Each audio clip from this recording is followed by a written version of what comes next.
Menteri Koperasi dan UKM Republik Indonesia, Teten Mas Duki menghadiri temu koperasi sektor pangan seprovinsi Lampung pada hari ini Rabu 8 September. Dalam kesempatan itu, Teten ingin memastikan potensi koperasi sektor pangan di Lampung cukup besar untuk menjadi lumbung pangan nasional. Pasalnya, pembatasan aktivitas masyarakat sebagai upaya penanganan pandemi COVID-19 saat ini memang cukup berpengaruh terhadap aktivitas ekonomi.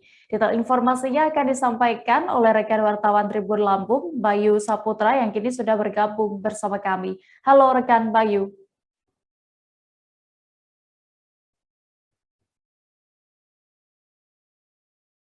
Halo, rekan Bayu.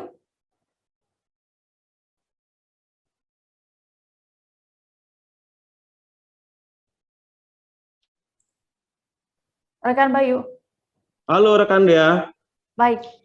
Bayu, Iya. bisa Anda informasikan sebenarnya dalam rangka apa lebih detailnya Menteri Teten ini berkunjung ke Lampung? Apa saja agendanya ini?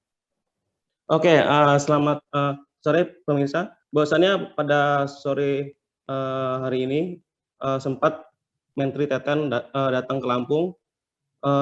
Kunjungan Menteri Teten untuk melihat potensi koperasi di sektor pangan di Provinsi Lampung. Karena Menteri Teten memastikan bahwasannya untuk sektor pangan di Provinsi Lampung bisa menjadi lumbung pangan secara nasional. Begitu rekan Dea. Oke, Bayu, terkait pertemuan dengan para pelaku UMKM di sektor pangan ini ya, apa saja pesan penting dari Menteri Teten saat menghadiri acara itu? Rekan Dea, bahwasannya Menteri Teten meminta pelaku UMKM untuk terus meningkatkan upaya-upaya untuk peningkatan kesejahteraan masyarakat.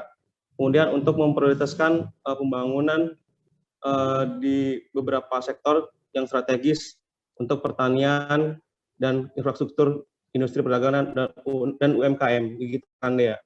Oke, lalu bagaimana dengan respon dari Pemprov Lampung terkait pesan dari Menteri Teten? Pesan dari Menteri Teten bahwasannya untuk Provinsi Lampung sangat berkembang dan mengharapkan sektor UMKM di Lampung untuk ditingkatkan. Begitu rekan Dea. Baik. Terima kasih. Tadi rekan Bayu juga sudah berhasil mendapatkan keterangan dari Menteri Koperasi dan UKM Republik Indonesia, Teten Mas Duki, dan juga Gubernur Lampung, Arinal Junaidi. Berikut liputan lengkapnya. Tadi kami difasilitasi oleh Pak Gubernur untuk dialog dengan para pengurus koperasi di sektor pangan. Kami diperintahkan oleh Pak Presiden untuk memperkuat koperasi pangan karena Lampung memiliki potensi yang sangat besar untuk menjadi lumbung pangan nasional. Nah, koperasi menjadi badan usaha yang paling tepat untuk di sektor pertanian ini, di sektor pangan. Nah, kami sudah berkomitmen dengan Pak Gubernur untuk bersinergi untuk mengembangkan koperasi-koperasi pangan di Lampung, supaya koperasinya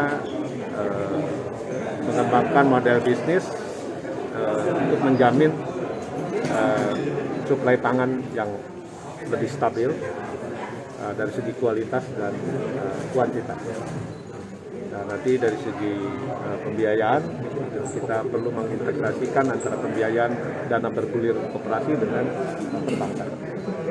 Saya kira marketnya juga bisa kita hubungkan, baik yang untuk dalam negeri maupun untuk ke pasar luar. Nah, saya kira dengan membangun korporatisasi petani lewat koperasi dalam skala ekonomi, kami yakin nilai tukar petani akan membaik. Selain suplai pangan akan menjadi lebih stabil. Itu kira-kira. Potensinya apa aja, Pak? Program-program yang saya lakukan itu tidak lepas dari visi misi untuk menuju Lampung Berjaya. Nah, kita harus identifikasi masalahnya di mana. rata-rata penduduk Lampung ini kan 9,1 jiwa, 70% bekerja di sektor pertanian. Tidak ada lain, kita harus tingkatkan ekonomi kerakyatan. Nah, kalau kita sudah berupaya, pasti akan bermuara kepada peningkatan produksi. Produksi ini tidak lagi kita harapkan bersifat hulu, tetapi kita akan bekerja untuk kepentingan peningkatan pendapatan, ada hilirisasi. Mitra yang paling bagus adalah UMKM. Hari ini UMKM yang dipilih oleh Pak Menteri adalah sektor pangan. Nah, oleh karena itu, atas beberapa petunjuk beliau akan saya lakukan dalam waktu yang dekat untuk melakukan komunikasi supaya ini lebih efektif, efisien, dan produktif dalam menghadapi. Karena seperti contoh, apa urusannya kopi bijinya dikirim ke Amerika, dia balik kalian minum jadi Starbucks. Nah, kalau kita bikin sendiri, Indonesia punya penduduk nomor 4 di dunia. Kita kirim aja sampai ke Papua kopi kita, kopi Lampung. Nah, tapi untuk menghindari hal itu, jangan sampai persaingannya tidak baik, maka kebijakan saya 30% produknya untuk kepentingan hilirisasi, nanti akan selambat laun akan meningkat dan pada akhirnya berhenti ekspor. Untuk Gitu. untuk pembiayaannya Nggak usah disebut ekspor dan berhenti, nanti pengadaan modal asing nanti ngambek sama saya. untuk pembiayaannya Pak Gub? Hah? Pembiayaannya. Terima kasih sudah nonton. Jangan lupa like, subscribe, dan share ya.